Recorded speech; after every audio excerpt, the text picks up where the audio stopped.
Welcome to the epilogue of Mortal Kombat Vengeance. Last time, during the finale, we actually saw the Shaolin monks team up with Nightwolf as they faced against the Deadly Alliance, Shang Tsung and Quan Chi.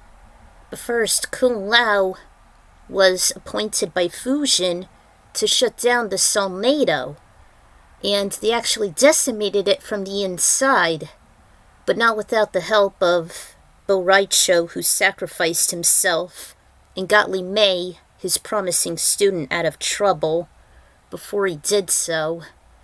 And so he sacrificed his own soul to keep the souls at bay, while Fujin and Kung Lao were successful. And we also lost Hanzo because he gave in to his raped self as Scorpion as soon as he saw Quan Chi. And because Quan Chi had a fresh amount of souls in him, he was able to overthrow him very easily. So we lost Hanzo too. And so Kung Lao, my golden boys, Kung Lao and Nightwolf actually defeated the Deadly Alliance, but at a couple costs. And Kung Lao had actually wondered if he would see Liu Kang's spirit again. So all that shall be explained in the epilogue. So, here we are. I forgot to mention that Nightwolf's tactic on using the Soul Drain taught by Bo Raicho was actually an idea made by Jack the Ripper, rather than a Giga Drain in Pokemon like I thought. It wasn't necessarily based on the Byzantine Parang, introduced in Sleepy Hollow Season 3, capable on corrupting the wielder, and most notably draining the victim's vitality after a stab, much like the impalement strategy in Deadly Alliance. So, just a clear indication. During the voyage into the Earthrealm portal, Sub-Zero mourned for the death of the loyal companion Hanzo Hasashi, while he was fully tending Kenshi's fatal flesh wound on his ribcage during the fatal scrimmage of the Red Dragons. The Cryomancer didn't have enough time in their R&R. Fortunately, thanks to Kuai's cryokinesis imbued by the Dragon Medallion, he led Frost on healing duties, subduing severe infection and blood loss. Sonya noticed the assault belonged to hook-like abrasions, which triggered a memory from her and Johnny's previous assault by Su Hao after Stryker and Cabal fell within the New York streets. The General made the call to the hospital where Stryker and Cabal were kept. Great news struck, and the doomed handicapped had his condition upgraded from critical to stable during the hero's ventures in Outworld. Stryker announced Cabal will be his normal self with the exception of his pre-existing condition on utilizing his air mask, which to her it was acceptable. The Riot Control Officer was also grateful that Cabal had his signature weapons back with the Red Dragon enhancements. So, Cabal has an actual improvement on his own weapons. Sweet. Johnny still occasionally goes on an acting gig, mostly in Bollywood, and hired a new stunt double named Mocap as a replacement in case he ever gets injured on the job or simply is away on duty with the Special Forces. Side note, I was never crazy about Mocap. I just threw him in there just for lulz. Even as far as saving Earthrealm. In fact, word of mouth had been going around that he may be in charge in producing a lower form of media. The Shaolin, although they weren't certain if it was Liu Kang, Kung Lao, or even Fujin who started the trend, noted Cage was actually impressed in Aiko's own fanfiction series, and he just might adapt them, with her permission, as his own feature-length films. And the young Cardiokinetic doesn't know that yet. It probably won't be highlighted until my last epic, so there's that little tidbit. In Antarctica, after a brief moment of silence while lighting an enchanted candle for Hanzo's journey into the afterlife, reuniting with his lost family and clan, Sub-Zero then announced to the Lin Kuei that Frost had been an integral part on the destruction of the Deadly Alliance, and that he was proud to have her as a member of the Lin Kuei clan. During the pandemonium, the random bystanders, including Thomas, noticed something they'd never anticipated. Kuai, Liang, and Frost gazed into their crystal blue eyes and slowly inched over for a passionate kiss and a warm embrace. Yes! They are a couple! Kuai, Liang, and Frost love each other. Just a middle finger to Frost being a traitor. I hate that. They deserve the best. According to the Cryomancer's discretion, Kenshi found and met his infant son Takeda for the first time in several months, located in the Japanese Shiraryu headquarters. He still at times grieved for his fallen friend Hanzo and never had the opportunity to reverse his impaired sight. However, having been reunited with his missing kin, and as long as he had the legendary blade on hand with his ancestors finally at rest, much like Chan and the great Kung Lao, he was eternally grateful.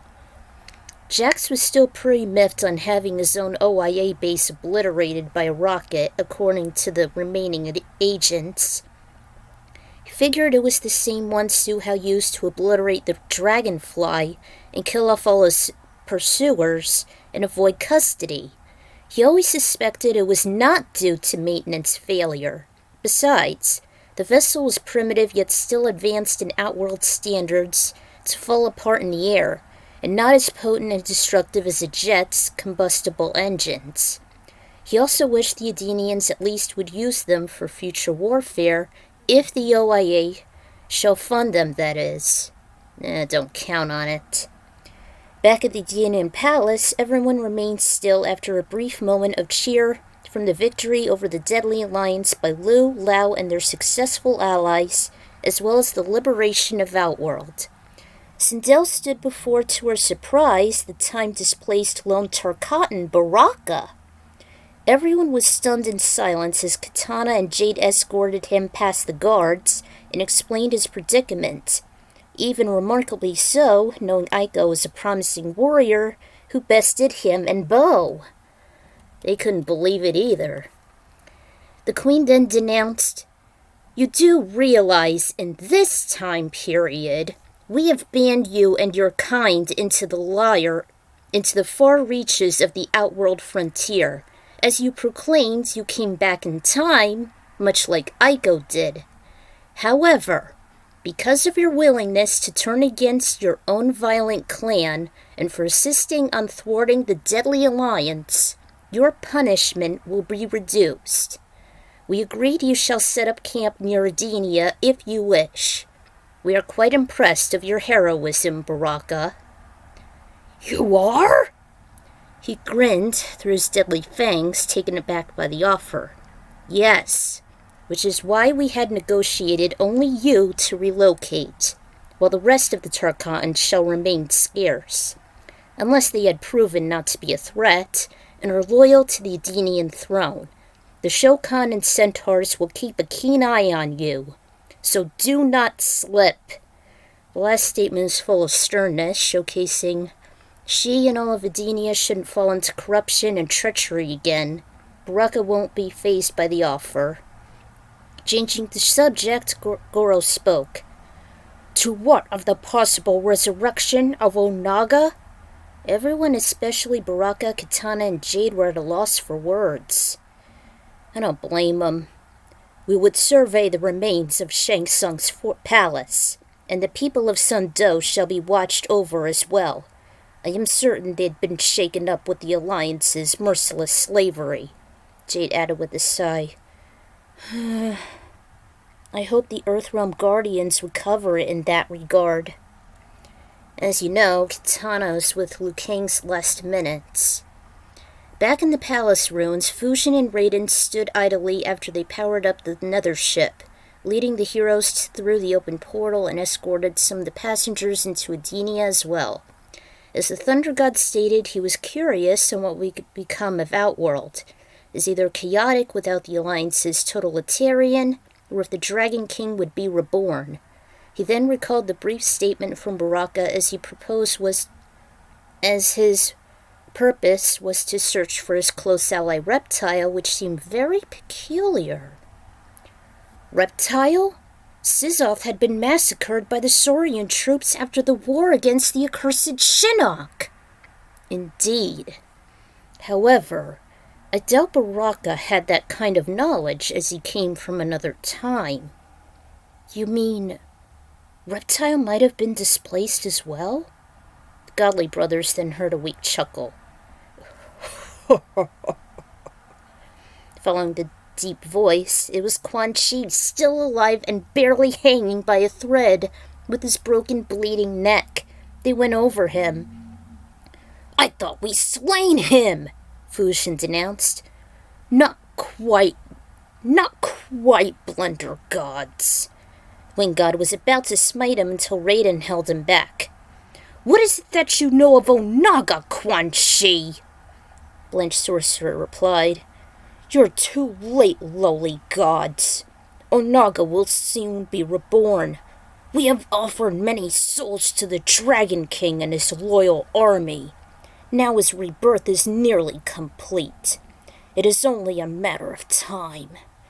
Brothers gazed onto the inactive, mummified remains. Fujin objected until Raiden forced him to observe their eyes glowing in an eerie green hue. The sight startled Raiden, but Fujin was more boastful. "We can smite them easily." "You have no power here. The undead slaves of Onaga are unbeatable, and with the souls locked in each of the many sarcophaguses, they can easily overwhelm you, as they shall await their master's second awakening. It won't be a cakewalk once the Dragon King has risen. All realms shall bow down to Onaga's insatiable might." Irritated, Fujin declared, "Shut up!" He fired toward the dying foe, yet Raiden was still fixated onto the army's abrupt stir. Aiko shook her beloved awake as she tugged his arm. At first she awakened him as they landed in Earthrealm, with the sun breaching the window. Bilal offered to sleep more. Soon Lu's spirit came over to him as it had been several minutes since. Gruggly lifted his head and was reluctant on heading out of the cabin. With the cooperation from Nightwolf, with Kiba walking beside them, Lao slowly trudged away. It didn't land too far from the academy. The tween Kung Jin's giddy cheers seemed to perk him up. Jin's mom was also glad to see him after a long, perilous journey, especially upon their success on relieving Lu's soul. But just hearing her words, both Aiko's and Lao's faces dropped. They even tuned out the numerous monks crying for their victory, as well as the loss of the champion. Kai offered the pair to visit the new freshly built tomb amongst the distant woods, in which you'll see the ending. Through the clearing, an elaborate building rested with central flame burning in the center window. Everyone was awestruck by the place. There were even 3 of Lu's medals as Earthrealm's hero dangling over it. Amongst the sunset and a cinnabar sky, it was breathtaking.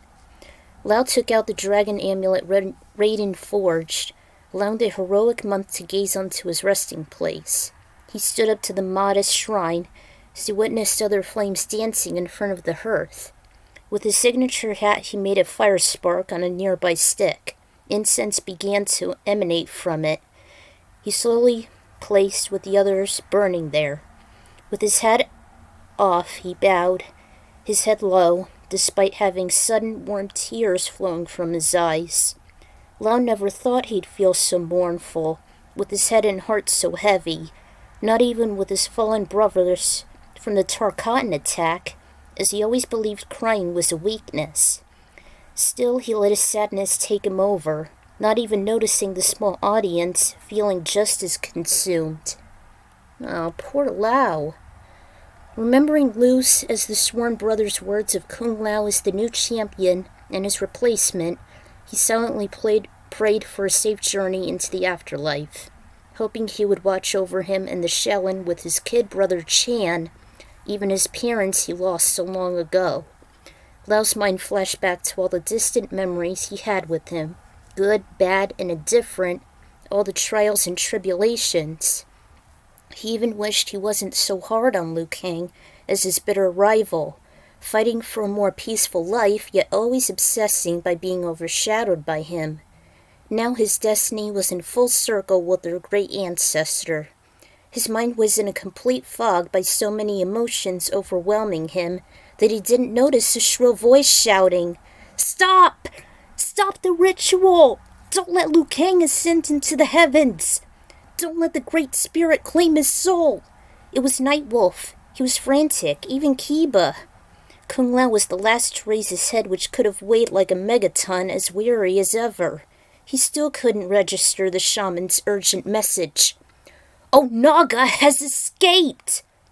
That one phrase made everyone's bodies instantaneously freeze, as if they were caught in an unsuspecting ice blast before 0 degrees below. They didn't even notice Liu Kang abruptly stopping his ascent. "We got Onaga!"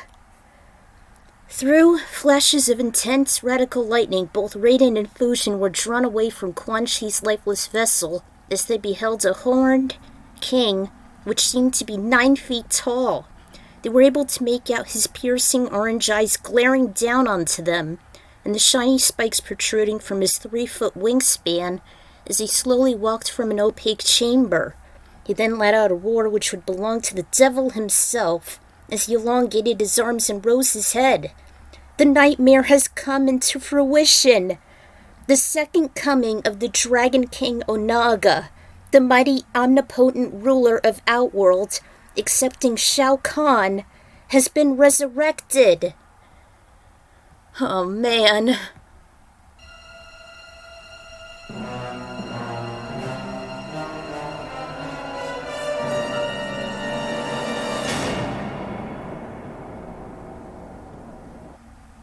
To be concluded, everybody.